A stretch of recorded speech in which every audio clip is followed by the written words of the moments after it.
Hello जी, नमस्कार। शिक्षा जगत की आवाज न्यूज से मैं सावन कुमार एक बार फिर से आप सभी के सामने हाजिर हूं। और दोस्तों, आज हम आए हैं DIIT एड्यूकॉम आईटी सेंटर पर। DIIT एड्यूकॉम सेंटर जो है ये आईटी से रिलेटेड जितने भी तरीके के कोर्सेज होते हैं वो करवाते हैं। और आज हम यहाँ पे आए हैं DIIT के डायरेक्टर जय सिंह यादव जी के साथ में मिलने के लिए। और जय सिंह यादव जी से आज हम जानने की कोशिश करेंगे कि आईटी सेक्टर क्या है, आईटी सेक्टर में किस तरीके के फील्ड हैं, किस तरीके की जॉब्स अवेलेबल हैं, क्या क्या चीजें इसमें नई हो रही है। ये सारी बातें जो भी जिज्ञासा है उनको शांत करने की आज कोशिश करते हैं। तो आइए मिलते हैं जय सिंह यादव जी के साथ में। जय सिंह साहब, आपका बहुत बहुत स्वागत है शिक्षा जगत की आवाज न्यूज पर। धन्यवाद सर। सर, आईटी से रिलेटेड आज बात कर रहे हैं, तो सबसे पहला सवाल तो मैं आपसे यही करूंगा कि आईटी फील्ड आखिर होता क्या है, इसको सरल भाषा में समझाइए। सर, अगर आईटी को हम सरल भाषा में समझने की कोशिश करें जी।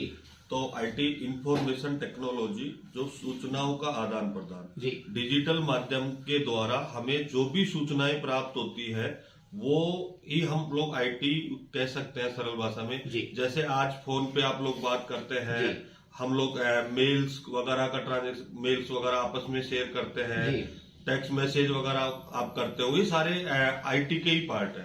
तो हम जो भी डिजिटली सूचनाएं आदान प्रदान होती है वो ही आईटी कहलाता है जी।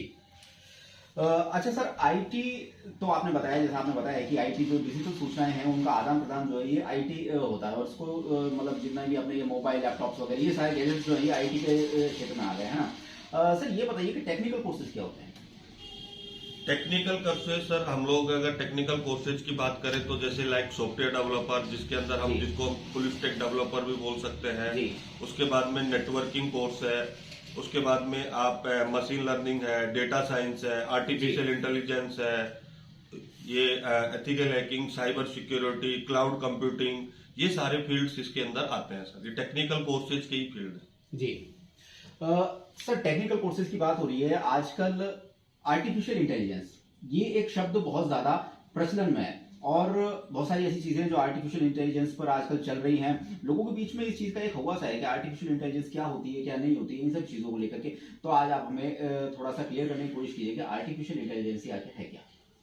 आर्टिफिशियल इंटेलिजेंस एआई जो है मानव बुद्धि, मशीनें मानव बुद्धि की तरह सोचने की जो क्षमता रखती हैं, उसको हम एक सरल भाषा में आर्टिफिशियल इंटेलिजेंस कह सकते हैं। एक तरीके से मतलब कृत्रिम बुद्धिमत्ता। कृत्रिम बुद्धिमत्ता ही आर्टिफिशियल इंटेलिजेंस है, जिसमें एल्गोरिथम का यूज करके, एल्गोरिथम प्रोग्रामिंग का यूज करके हम लोग आर्टिफिशियल इंटेलिजेंस का यूज कर सकते हैं। अगर हम लोग आर्टिफिशियल इंटेलिजेंस का अगर बात करें तो आज के टाइम में आर्टिफिशियल इंटेलिजेंस अपने आप में बहुत ही बड़ा क्षेत्र हो गया है और इसके अंदर हम एक चीज नहीं आती है। इसके अंदर आपके मशीन लर्निंग है, डीप लर्निंग है, उसके बाद प्रोग्रामिंग्स है, एल्गोरिथम्स है, ये सब चीजों को हम लोग इंक्लूड करके एक आर्टिफिशियल इंटेलिजेंस बनता है। रोबोटिक्स है, और ये मानव जीवन में इसके उपयोग भी है और दुष्उपयोग भी है जी।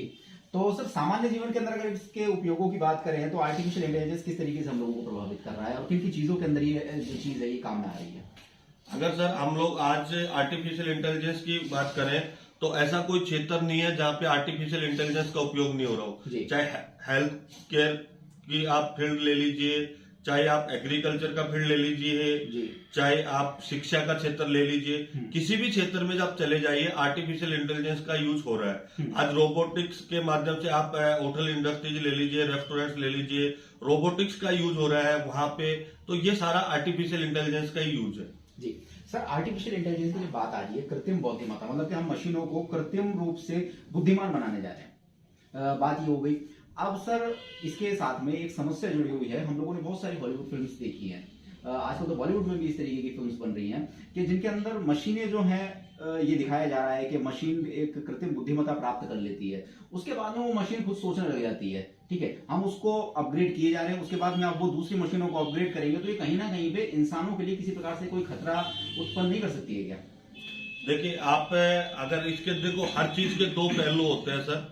उसका सदुपयोग भी है, उसका दुरुपयोग भी है, तो दोनों पहलू ही होते हैं।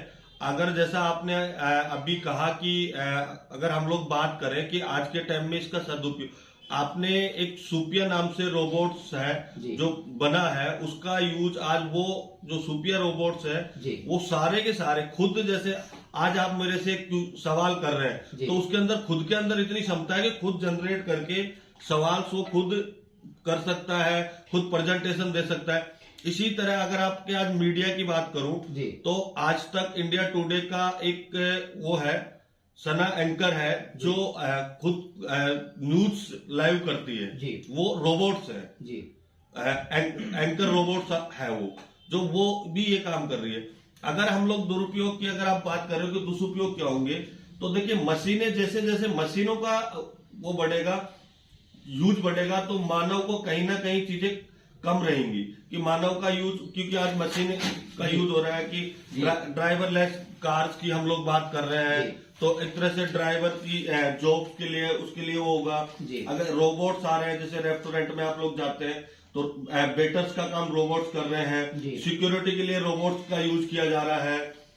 काफी सारे जैसे आप एग्रीकल्चर की बात करें तो पेस्टिसाइड ड्रोन्स है जो पेस्टिसाइड जो आपका छिड़काव कर रहे हैं ड्रोन्स के माध्यम से। तो इसके कहीं ना कहीं हमें हानि भी है, परंतु जो मनुष्य आज के टाइम में जो भी ये मशीनों की तरह बनाने का अगर उसके अंदर ये कैपेबिलिटी अगर मशीन लर्निंग की तरफ हो जाता है तो उसका बहुत ही अच्छा फ्यूचर आ गया आने वाले टाइम पे।